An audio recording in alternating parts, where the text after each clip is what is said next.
The Snow and the Stars, an AI-enabled Dickens-Dostoevsky Christmas collaboration. Written by John Van Stan and ChatGPT 4.0. Preface. After a wonderful Thanksgiving, during which I consumed far more duck and glühwein than is advisable for even the most stalwart of German constitutions, a constitution, I might add, to which I have no substantial hereditary claim, I slept soundly and deeply. Whether it was the richness of the duck grease, the warmth of the spices, or the lively conversation shared among exceptional company, my thoughts turned quite inexplicably to two literary titans, Charles Dickens and Fyodor Dostoevsky. Contemporaries separated by the vast Eurasian continent, yet united by their profound appreciation for the coming holiday, for Christmas. That night I dreamed of them. A chance meeting, perhaps during Dostoevsky's travels through Europe in the early 1860s. They found themselves sharing a train car, trapped together for hours, their sharp minds and kindred spirits sparking recognition. With Christmas on the horizon, they began to write. They couldn't help it, weaving their thoughts into a single essay. Of course, this was merely a dream, and that essay never really materialized. But with the help of my friend, ChatGPT 4.0, I sought to bring this imagined collaboration to life. What might they have produced together? Please, enjoy the snow and the stars.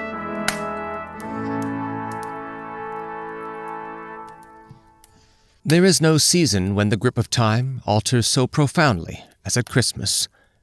Its hold loosens on some moments, letting them drift free like snowflakes in the wind, while it tightens on others, pressing them into the heart with a weight that is both tender and unrelenting. As this grip presses here and releases there, it feels as though it is guided by the fingers of the fates, each moving in concert to weave the threads of time within our little space. The heat born of this celestial weaving blazes brightest during the bleakest scenes of winter, ensuring in its kindness that we do not miss it. Yet many of us try. Why? Has the Christmas not come when we finally found the courage to speak the words we have long held back? Words that mended what was broken and changed our lives and others forever?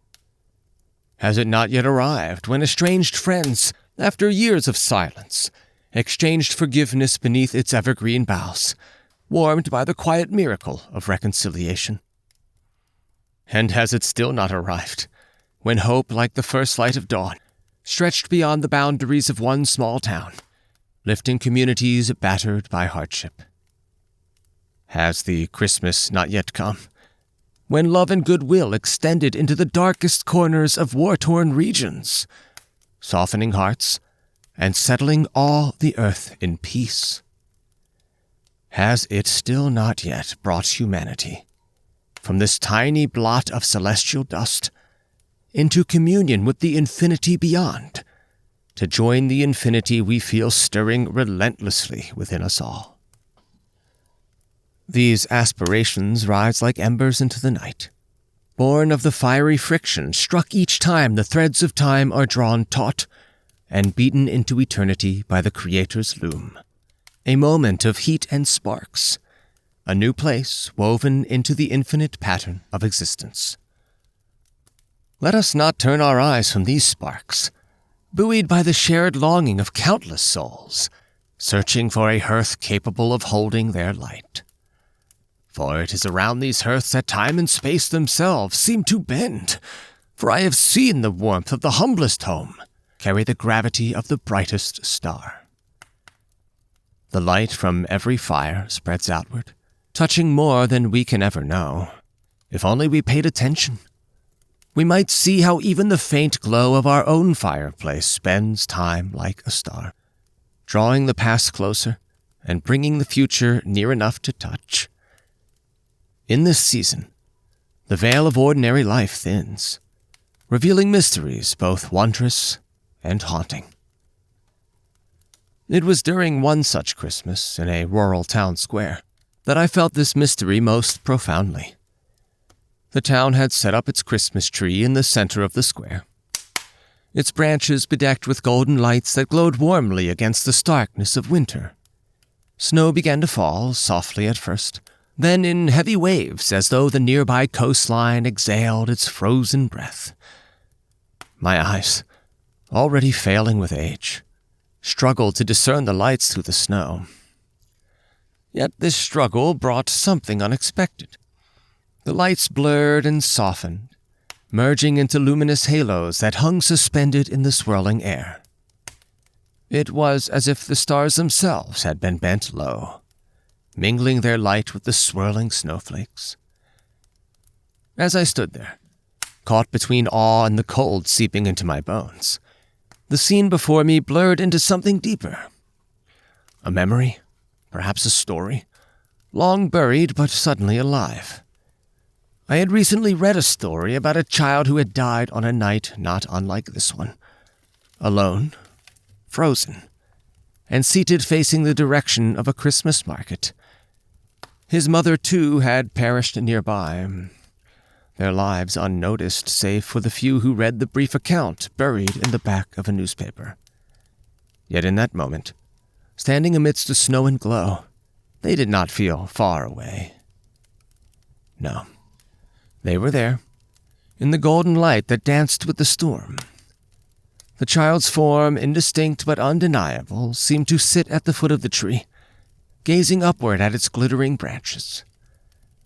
And the mother, could I not see her faint shadow, surprised to see him so soon? I feel certain that I did. Her trembling form fell over him like weeping branches, to sweep him up against the gale and into that heavenly market glowing within the boughs above. The snow swirled around them, softening their outlines but making their presence more vivid than anything else in the square. I cannot say whether it was merely my imagination, but that night they seemed part of the tree itself. The light held them gently, as though giving them a place to rest at last.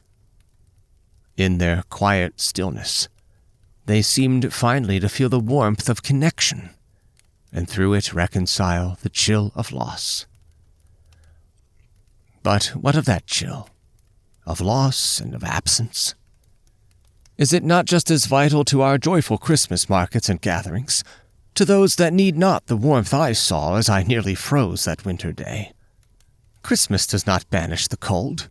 Its warmth is brother to it. The season invites us to sit between them, to join their embrace and to feel the fullness of what it means to live, to love and remember. The chill, I think, reminds us of what we carry.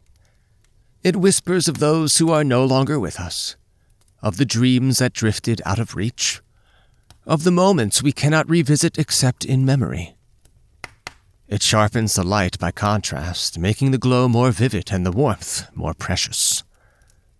That winter night in a snowy square, as the cold drenched me, I found myself thinking of all the circles of warmth I had known, and all the ways they had been shaped by absence as much as presence. The father whose chair sat empty at the hearth, but whose stories were still told in laughter.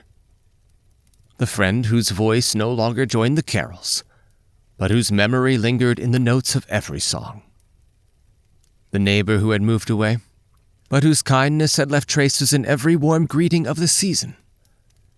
The child who once tore through wrapping paper with bright eyes, now grown and far away, yet somehow still present in the ornaments they hung on the tree. And then, the child and mother whose story of sorrow now seemed entwined with the very lights that brightened the town square.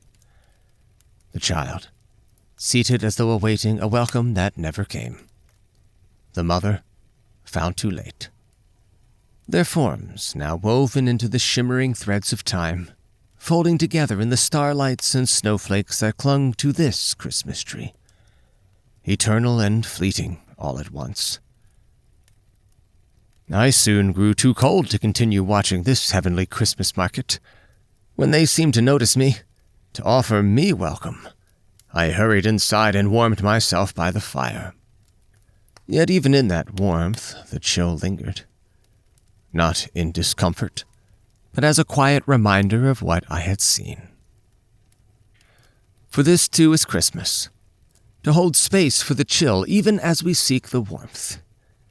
It is to recognize that the light does not erase the shadows, but gives them shape, and the cold does not steal the joy, but sharpens it.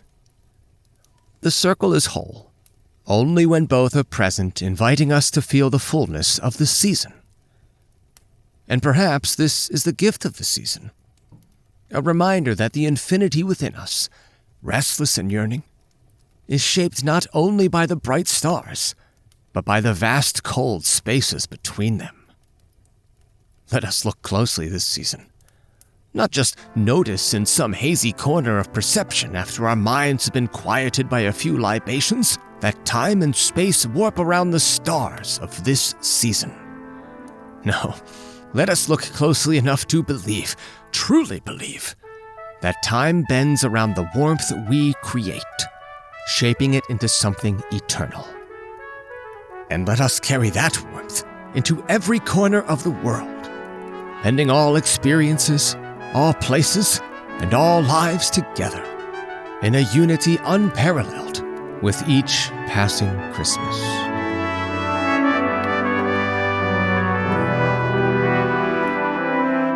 End of The Snow and the Stars, an AI-enabled Dickens-Dostoevsky Christmas collaboration. Read by John Van Stan. Thanks for listening, and Merry Christmas.